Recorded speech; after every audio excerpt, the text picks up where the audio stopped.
When I was in middle school, I was absolutely obsessed with Pretty Little Liars. There was murder, there were relationships that made absolutely no sense, there was cringy dialogue, unneeded emotional outburst over the smallest things. I was super invested in trying to find out who A was. I was deep into like the YouTube conspiracy theories until one day I got to the Dollhouse episodes and I just stopped caring. Then in 2020, I had a bevy of time on my hands as a recent college graduate who was having a hard time finding a job, and for some reason my interest in Pretty Little Liars had been restored. There were some aspects about the show that already grossed me out, like Arya and Nazra's relationship, but it completely hit different rewatching it as an adult. My lived experience, my useless political science degree, and just a basic understanding of how healthy relationships work really made me say yuck to half of the show. But one thing that really stood out to me was the poor treatment that the LGBTQ characters received on the show. For bisexual characters, we have Maya St. Germain, Allison De Laurentiis, and Jenna Marshall. For lesbian characters, we have Emily Field, Paige McCullers, Shauna Frink, and Sarah Harvey. And for trans characters, we have Cece Drake or Charlotte De Laurentiis. Each of the LGBTQ characters in the show fall into one of the tropes I'm going to talk about later in the video. These tropes are the situational lesbian or bisexual character, the violent closeted homophobe, the psychotic or depraved bisexual, the common barrier gaze or dead lesbian syndrome trope, the psychotic or crazy trans person trope, and lastly, the tragic lesbian trope. I want to go through each of these tropes and explain what the writers meant to introduce about that specific character, why that trope is bad, and what the writers could have done to better portray their message, instead of putting a negative stereotype on the character. Number 1, the situational lesbian or the situational bisexual character. The victim of this trope in the show is Allison De Laurentiis. Season 1 spent a lot of time showing us who Allison was through the flashbacks of the girls, so we can see that the girls view her as this beautiful, popular, effervescent girl who also has a penchant for lying and manipulating the people around her. We learn about the relationship Allison had with Emily by seeing the way Allie sort of picks at Emily and her sexuality, and also how Allison plays and toys with Emily's emotions to boost her own ego. A scene that frequently comes to mind is this one. I need to find a French family that's dying to host a nice girl from Pennsylvania. Paris would be so awesome. Roll out of bed, eat a croissant, shop for 2 hours, take a nap in the Louvre, eat another croissant, shop for 2 hours. Have you seen this? I got it in a French catalog. They have them in like every color. Do me a favor. Cook it for me, would you?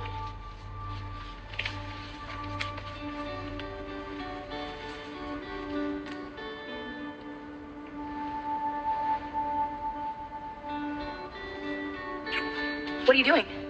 Nothing. You're just what? Just because we kissed in the library, Emily, doesn't mean I'm into you like that. A kiss is a kiss. I like boys. And trust me, if I'm kissing you, it's because it's practice for the real thing.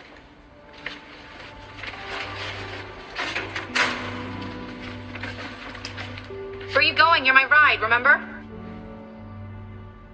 I think the purpose of the scene wasn't necessarily an attempt to invalidate Allison's queer identity, but instead to show how exploitative and manipulative Allison could be of other people's feelings, even if the reward was just a boost for her own ego. But it really only serves to invalidate her sexuality in her future relationship with Emily. Most of seasons 5 through 7 shows us Emily basically being at Allison's beckoning call. Whenever Allie needs something, Emily is right there. When they finally put Allie and Emily together towards the end of the show, it doesn't feel like Allison has really earned Emily or has done anything to even make up for the times that she manipulated her. In fact, them ending up together feels like a further perpetuation of this overall trope, considering that they get together after she broke up with Toby's police partner and ended her abusive marriage to Dr. Elliot Rollins, even though Hannah killed him, whatever.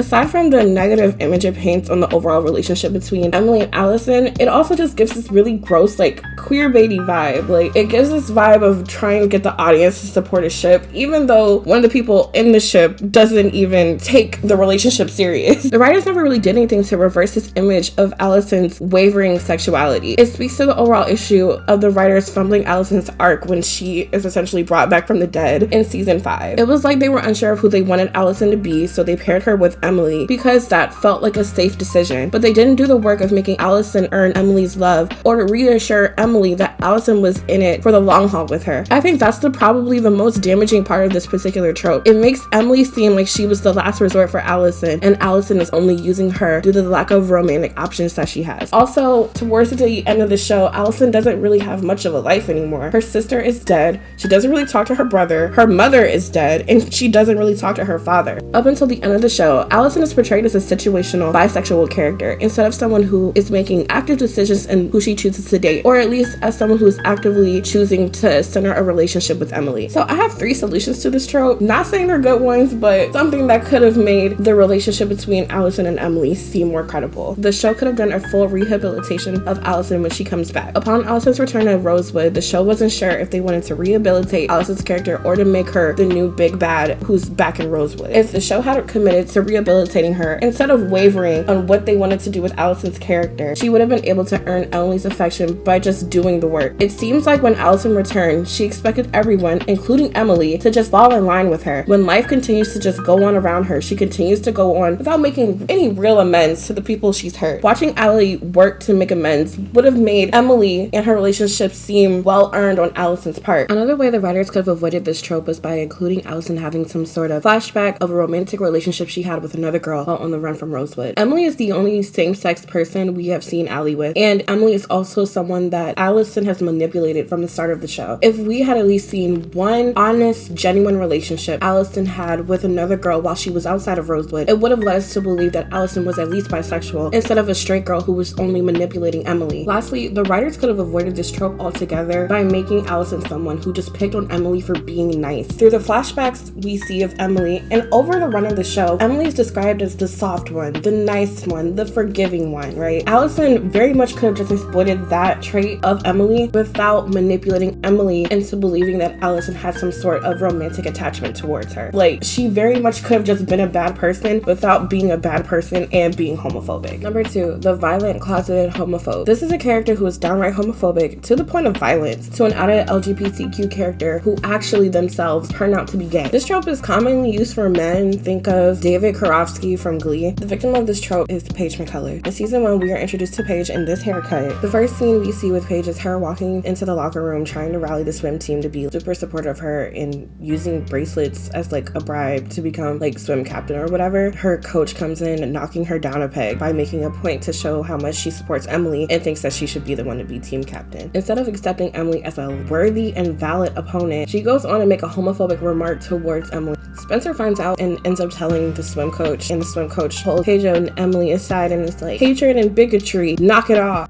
Bigotry. Up until this point, mind you, Emily has been nothing but nice and if anything accommodating to Paige, explaining to her that being swim captain is not that big of a deal to her and it's not something she really even cares about. So late at night, Emily goes down to the pool for a little swim, some practice, and this weirdo Paige comes along and dunks Emily and holds her head underwater. Later on in the episode, it's revealed that Paige herself is actually gay and tries to force herself on Emily by kissing her. And of course, up until this point, we've seen how Emily is the soft one. I've already said before, she's very caring and kind, and it seems that she's willing to help Paige with these problems. The problem I have with this trope specifically is that it's possible for Paige to have problems with her sexuality and to be confused about what her sexuality means to her without being outwardly violent towards Emily, and then turn around and place the burden of education and assistance on Emily. For the writers to actually then turn Paige into a viable romantic option for Emily for most of the series is very upsetting, considering that this is the only relationship on the show that started off with an explicit form of violence.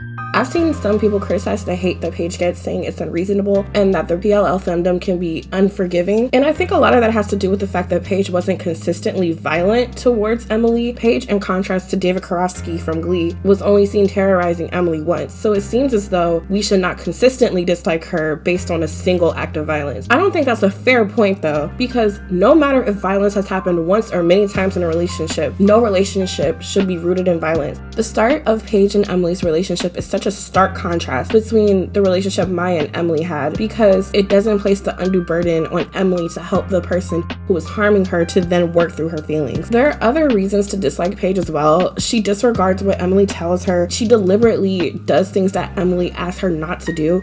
And I believe that those character elements are rooted in the fact that Paige was abusive from the very start of their relationship. It's unfair that one of Emily's main love interests on the show and really one of the only reoccurring gay characters on the show, falls into such a harmful and victimizing trope. This trope is damaging because violence, whether verbal or physical, shouldn't be excused or forgotten if a character comes out. It's even more gross for them to pair Emily and Paige together for most of the show, as if Paige did not start their interactions with almost killing Emily. Also, it's just largely homophobic and damaging to attribute someone's violent homophobia to their own possible sexual feelings. In most media, this trope seems to humanize homophobes. It sort of like explains their violence and harm away by saying, well, see, they're just overwhelmed with all of these feelings, and the outed character living their lives so loudly is making this character confused. It also inadvertently places the blame and responsibility of violence on the outed person while trying to excuse the violence perpetuated by the closeted person. I understand characters having angst and frustration over their sexuality, but this trope quite literally needs to stop. I see so many people in real life excusing obvious forms of homophobia, whether from politicians or cis straight people,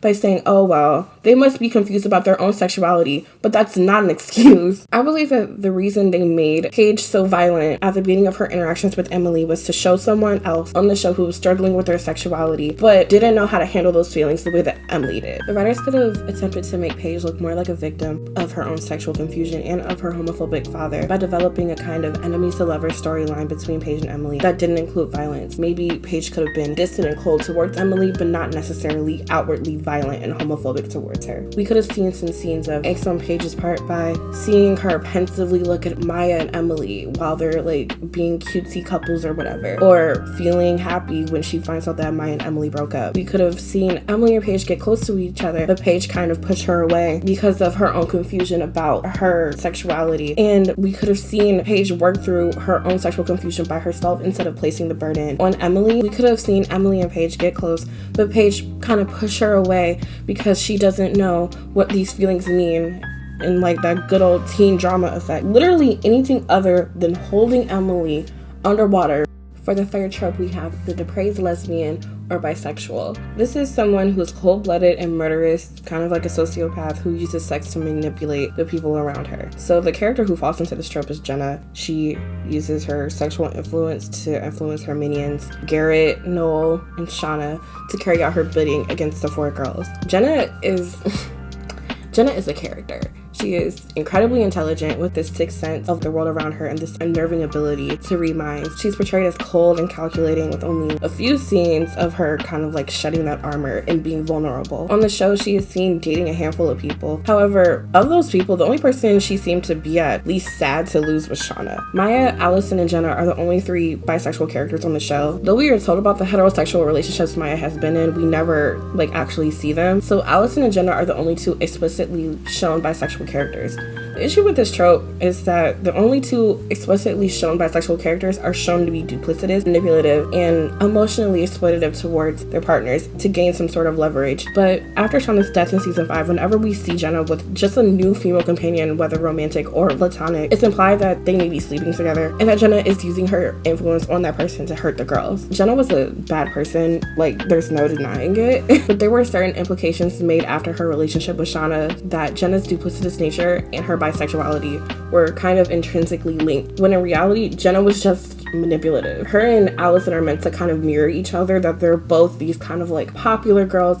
who don't care about using the people around them, because we don't really know that Allison is bisexual until later in the show when she gets into a relationship with Emily. Jenna is really the only person shown to be a victim of this specific trope. Bisexual people in media are often portrayed as sneaky, manipulative, and promiscuous, and I fear that this representation on the show only further exacerbates that negative, sort of representation. Jenna could have been written as a terrible person without also falling into this common trope.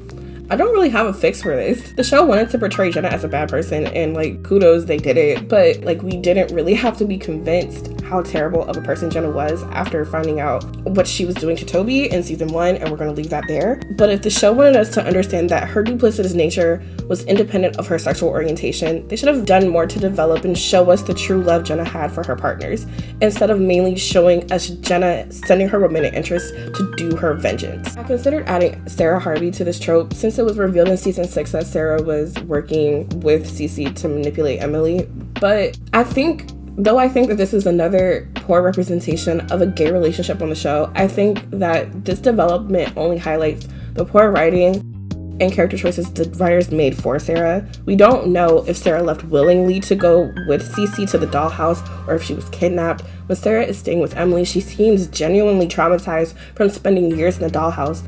And I think that Sarah was a gay character who had genuine feelings for Emily, who was herself used and manipulated by Cece to carry out some higher agenda of torturing the girls. It would be unfair to paint Sarah as some poor LGBTQ representation when the writers did an overall bad job of explaining her overall place in the plot. The bury your gays are dead lesbian trope describes the prevalence of lesbian, gays, bisexual, transgender characters dying, and in PLL's case actually staying dead, mainly for shock value and in some case after the solidification of a relationship or some sort of grand declaration of love. The first victim of this trope was Maya St. Germain. Maya was Emily's first and maybe only true and genuine love. Maya is eccentric and lively and a breath of fresh air until she's murdered at the end of season 2. We find out in season 3 that she was murdered by her psycho ex-boyfriend Nate while at True North. Another big affront of Maya's death was that she was one of the first characters of color to die and actually stay dead. Triple points also for Maya's death being a terrible choice because it happened shortly after Maya and Emily cement their love for each other. I think perhaps what's more upsetting is that Bianca Lawson, the actress who played Maya, wasn't even told her character was dying. She found out from a co-star auditioning for another project. Well, in this same article, Lawson acknowledges that at the time of Maya's death, she was the only openly bisexual character on the show. Though Emily and Maya had their problems in their relationship to me was one of the few real healthy dynamics portrayed on the show. Maya's death foreshadowed a trend in poor romantic choices for Emily, killing of gay characters, especially gay characters of color, even when it doesn't serve the overall plot, and just an overall sensationalism of LGBTQ death on the show.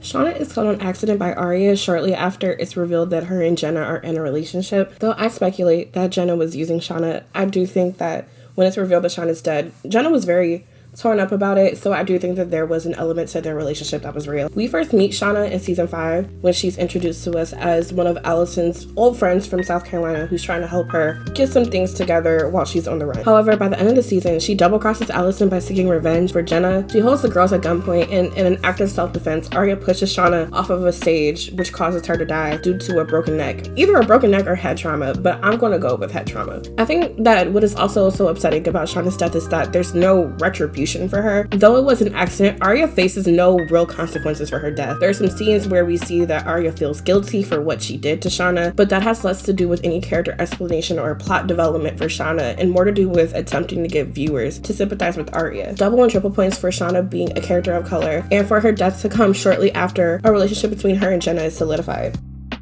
Sarah Harvey. Sarah died in season 7 at the hands of Noel Kahn. Jenna tells us that Noel killed Sarah because he did not want to share any of Cece/Charlotte's money with her. This casts more shadows on the extent of Sarah's involvement with Cece and further illustrates the writer's messy history with explaining Sarah's fit in the overall story. The truth is, Sarah was killed off for sensationalism and because the writers really didn't know what to do with her after season 6. Up until this point, Sarah was a kidnapped victim with Stockholm Syndrome that had faced a bevy of trauma. For the writers to introduce her, then kill her off in such a callous way without explaining to us why she died just shows the lack of care that they had for their gay characters. The depraved, psychotic trans person. After years of speculating who took the game from Mona at the end of season 2, it was a shock to many of us that we had met A on plenty of occasions. We were even more shocked that part of her reasoning and becoming A was tied to her gender identity. Cece Drake, or Charlotte De Laurentiis, was sent to stay in Raleigh after Dad De Laurentiis found Charlotte trying to boil Allison in a scalding hot bath. Cece had memories of Allison and Jason, but they had no real memories of her. Her mother came to see her while she was in Raleigh, helping her to sneak out and find a life outside of the sanitarium.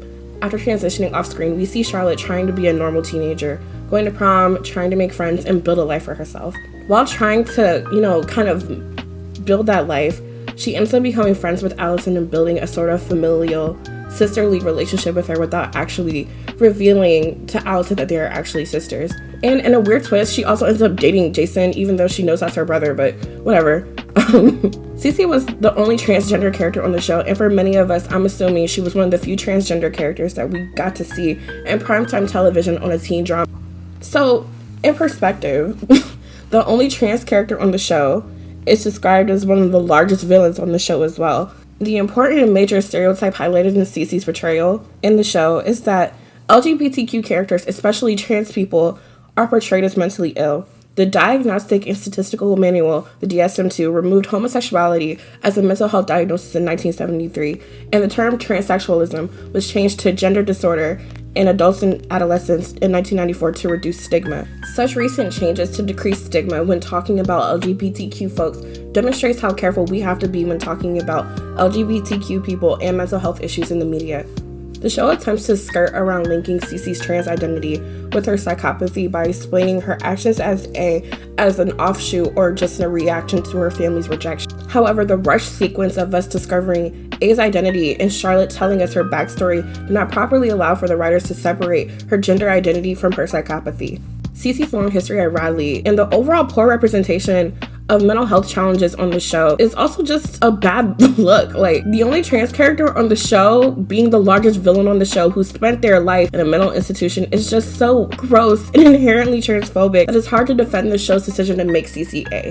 Attempts to rectify the mistakes made in Cece's A revealed were destroyed when Mona killed Cece in season 6. She ends up just falling into the same stereotype of LGBTQ characters dying instead of receiving some sort of finality to their story. When Cece dies, we don't really get to see her reunited with her birth mother, or make a connection with her biological father, or further explore her relationship with Allie. We don't get to see any details about her transition or her learning more about herself and life as she grew up. We don't even really get to see what made her evil. The overall story of Charlotte de Laurentiis just feels largely transphobic because the show didn't properly care for building her up as a character, and just the overall image of having the biggest villain being the only trans character with such strong mental health problems is bad press and incredibly damaging to an already marginalized group. And that's not to say that Cece shouldn't have been A. I like the aspect of someone who we interacted with on the show being A, but they did not have to make her trans, and they didn't have to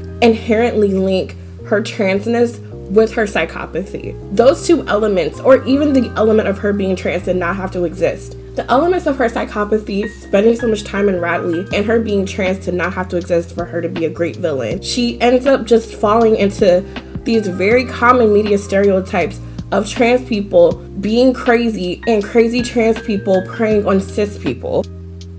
And lastly, the tragic lesbian. The most long-running and consistent poor representation on the show was the way that Emily was treated. Compared to the other 4 liars, Emily was treated like remarkably worse.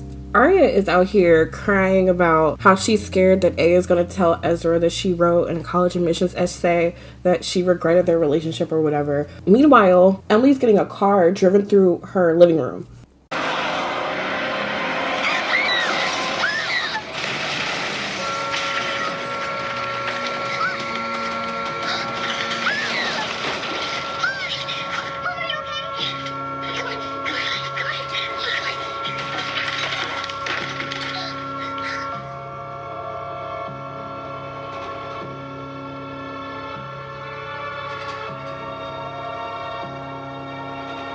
Initially, when I was watching the show and going through a rewatch, I thought that the vitriolic treatment Emily got was some sort of clue as to who A was. Maybe it was someone who was interested in Emily and it was some sort of twisted way of showing her affection, or it was someone who was jealous that Emily was Allison's favorite. I have a theory that Cece was harder on Emily because Cece loved Allison, and she was the most angry at Emily because Emily was Allison's favorite, and the thought of the girls moving on without Allison made Cece angry. But really, in all actuality, we don't know why Emily received such comparatively bad treatment from A. Mona seemed to get some sort of kick out of trying to toughen up Emily, but we don't really know why Cece was harder on Emily, nor why Alex was mean to Emily. Looking at the history of LGBTQ representation, the presence of these tropes and the really bad treatment just the gay characters received on the show could be explained as some sort of descendant of the Hayes Picture Production Code in Hollywood in the early to mid 20th century. These codes had the general principle that no movie would be released that would lower the moral standard of those who went to go see it. These rules included prohibitions against miscegenation representation, ridicule of the clergy, and LGBTQ promotion. Closeted LGBTQ members still wanted to include their stories in media, but were not able to do so in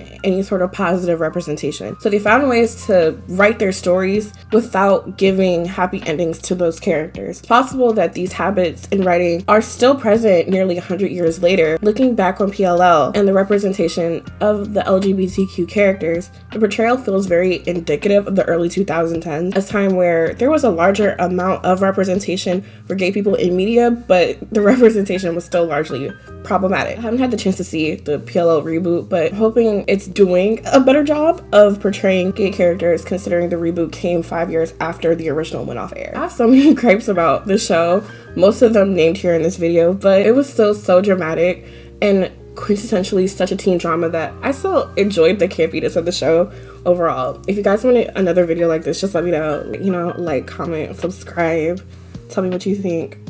See y'all later.